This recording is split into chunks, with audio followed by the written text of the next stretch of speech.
जय श्री कृष्णा दोस्तों, आप सभी का हमारे YouTube चैनल AR ज्ञान गंगा में स्वागत है। जैसे कि आप सभी को पता है कि कार्तिक का महीना चल रहा है और अब कार्तिक के महीने में अष्टमी आने वाली है। कार्तिक शुक्ल पक्ष की अष्टमी तिथि को गोपाष्टमी के रूप में मनाया जाता है। इस दिन भगवान श्री कृष्ण ने गोचारण लीला आरंभ की थी। गोपाष्टमी की पूजा विधि। इस दिन बछड़े सहित गाय का पूजन करने का विधान है। इस दिन प्रातःकाल उठकर नित्य क्रम से निवृत्त होकर स्नान करते हैं। प्रातःकाल ही गौओं और उनके बछड़ों को भी स्नान कराया जाता है। गौ माता के अंगों में मेहंदी, रोली, हल्दी आदि के छापे लगाए जाते हैं। गायों को सजाया जाता है। प्रातःकाल ही धूप, दीप, पुष्प, अक्षत, रोली, गुड़, जलेबी, वस्त्र और जल से गौ माता की पूजा की जाती है और आरती उतारी जाती है। पूजन के बाद गो ग्रास निकाला जाता है। गौ माता की परिक्रमा की जाती है और परिक्रमा के बाद गौओं के साथ कुछ दूर तक चला जाता है। इस तरह से गोपाष्टमी पे गौओं की पूजा विधि का वर्णन है। गोपाष्टमी इस बार 20 नवंबर को मनाई जाएगी। गोपाष्टमी की कथा। भगवान ने जब छठे वर्ष की आयु में प्रवेश किया तब एक दिन भगवान माता यशोदा से बोले, मैया अब हम बड़े हो गए हैं। मैया यशोदा बोली, अच्छा लल्ला, अब तुम बड़े हो गए हो तो बताओ अब क्या करें। भगवान ने कहा, अब हम बछड़े चराने नहीं जाएंगे, अब हम गाय चराने जाएंगे। मैया ने कहा, ठीक है, बाबा से पूछ लेना। मैया के इतना कहते ही झट से भगवान नंद बाबा से पूछने पहुंच गए। बाबा ने कहा, लाला अभी तुम बहुत छोटे हो, अभी तुम बछड़े ही चराओ। भगवान ने कहा, बाबा अब मैं बछड़े नहीं गाय ही चराऊंगा।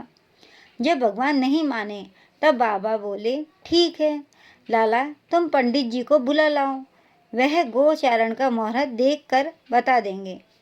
बाबा की बात सुनकर भगवान झट से पंडित जी के पास पहुँचे और बोले, पंडित जी, आपको बाबा ने बुलाया है, गोचारण का मुहूर्त देखना है।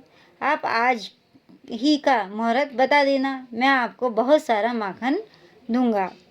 पंडित जी नंद बाबा के पास पहुँचे और बार बार पंचांग देखकर गणना करने लगे। तब नंद बाबा ने पूछा, पंडित जी क्या बात है, आप बार बार क्या गिन रहे हैं। पंडित जी बोले, क्या बताएं नंद बाबा जी, केवल आज ही का मुहूर्त निकल रहा है, इसके बाद तो 1 वर्ष तक कोई मुहूर्त ही नहीं है। पंडित जी की बात सुनकर नंद बाबा ने भगवान को गोचारण की स्वीकृति दे दी। भगवान जो समय कोई कार्य करे वही शुभ मुहूर्त बन जाता है। उसी दिन भगवान ने गोचारण आरंभ किया और वह शुभ तिथि थी कार्तिक मास के शुक्ल पक्ष की अष्टमी। भगवान के गोचारण आरंभ करने के कारण यह तिथि गोपाष्टमी कहलाई।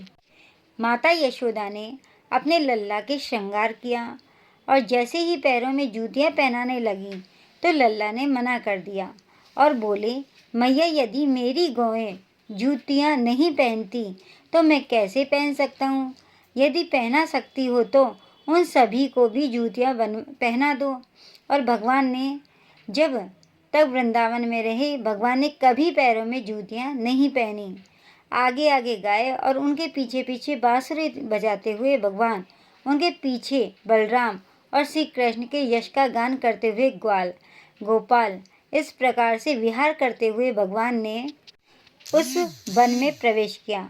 तब से भगवान की गोचारण लीला का आरंभ हुआ।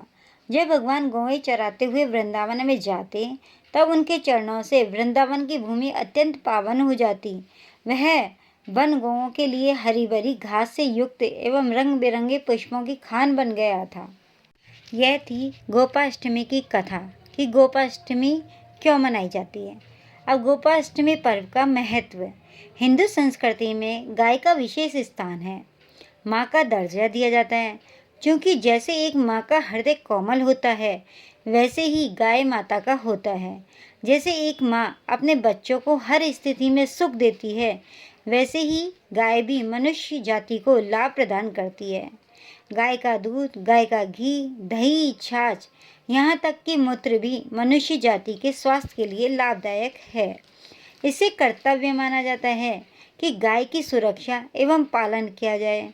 गोपाल अष्टमी हमें इसी बात का संकेत देती है कि पुरातन युग में जब स्वयं श्री कृष्ण ने गौ माता की सेवा की थी, तो हम तो कलयुगी मनुष्य हैं। यह त्यौहार हमें बताता है कि हम सभी अपने पालन के लिए गाय पर निर्भर करते हैं, इसलिए वो हमारे लिए पूजनीय है।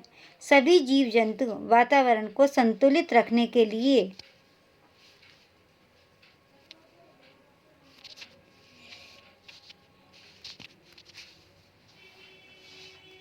उत्तरदायी है। इस प्रकार सभी एक दूसरे के ऋणी हैं और यह उत्सव हमें इसी बात का संदेश देता है। गोपाष्टमी कैसे। जय श्री कृष्णा दोस्तों।